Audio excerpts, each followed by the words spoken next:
और धूल में खेलने से शरीर में मटमैली धूल लिपेटे प्रभु पधारे तो हंसकर राजा दशरथ जी ने गोद में बिठा लिया।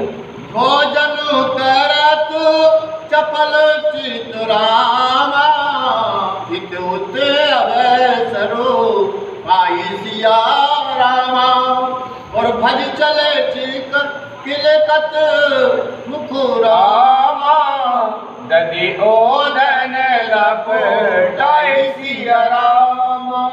सज्जनों, चंचल चित्त में प्रभु भोजन करते समय इधर उधर मौका देखकर मुख से किलकारी मारते हुए भाग जाते थे। उस समय उनके मुख में दही भात लिपटा रहता था। बाल चरित अति सरल सुहाए, और सादर से संबुरित गाए। जिन करे मन इन मन सन कई नहीं राता, वो तेजन बचित किए वेदाता। सज्जनों, प्रभु के बाल चरित्र अतिशय सरल और सुहावने हैं, जिन्हें शारदा शेष भगवान एवं महादेव जी और वेद गाते हैं। जिनका मन प्रभु के गुणों में नहीं लगा, उन पुरुषों को विधाता ने मानव जगत से उठा लिया। हे कुमार, जब ही सब भ्राता और दीन जनेऊ गुरु पितु माता। गुरु ग्रह गए पढ़न रघुराई, अल्प काल विद्या सब आई। और प्रिय सज्जनों, जब सब भाई बैठे हुए तब माता पिता और वशिष्ठ ने उनका जनेऊ किया।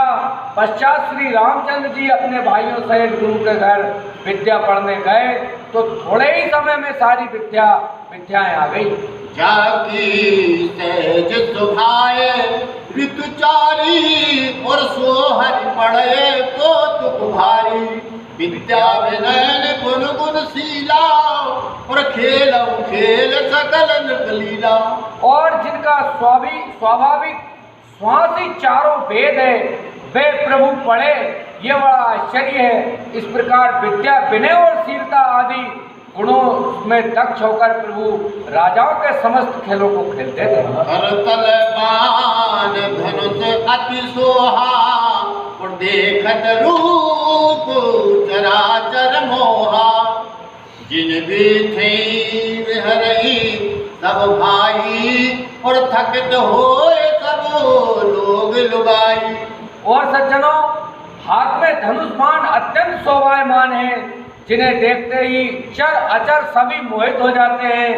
जिन गलियों में से सब भाई विचरते हैं, वहाँ के सब स्त्री पुरुष उन्हें देखते ही चकित हो जाते हैं। कौशलपुर वासी नर राम, नारी वृद्धो अरुबाल सिया राम। प्राण होते प्रिय लागत राम, सब कहूँ राम कृपाल सिया राम।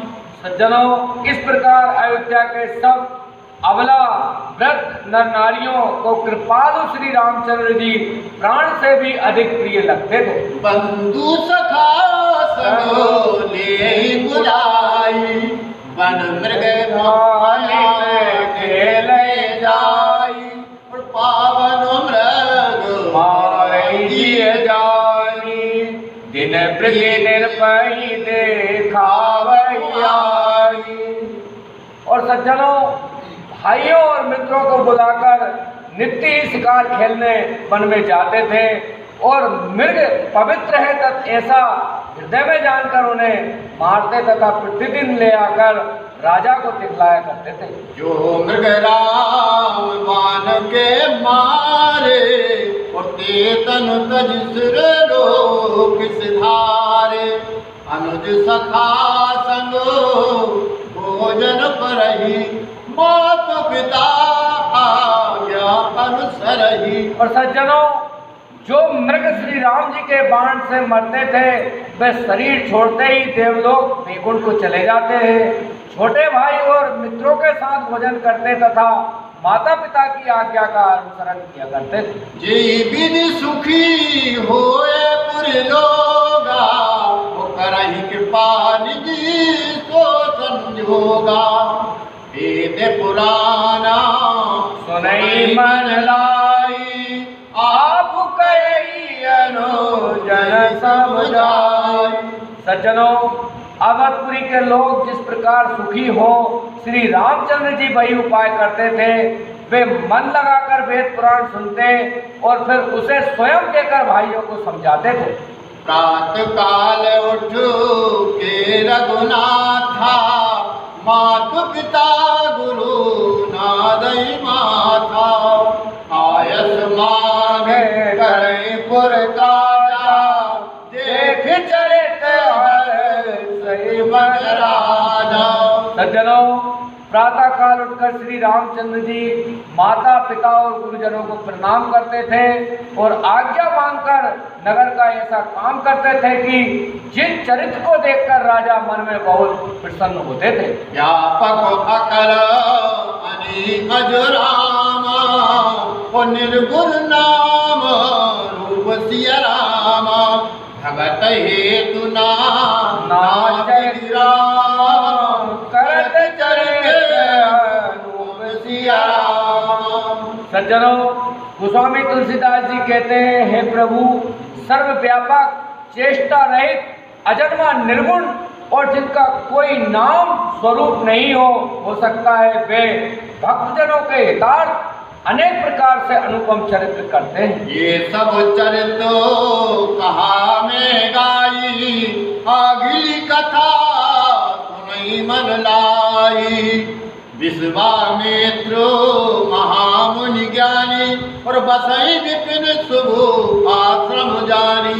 और महादेव जी पार्वती से कहते हैं कि ये चरित्र मैंने गाया, अब आगे की कथा कहता हूँ। विश्वामित्र बड़े ज्ञानी मुनि थे जो वन में मंगलदायक आश्रम जानकर वास करते थे।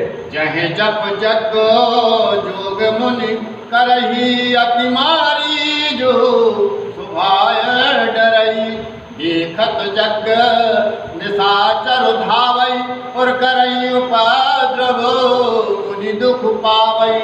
और वहाँ पे मुनिदेव अपने योग, जप और यज्ञ करते थे, परंतु मारीच सुबाहु नाम के दो राक्षस उन्हें डराते थे। मुनि को यज्ञ करते थे, दौड़ते और बड़ा उपद्रव मुनि को दुख देते थे।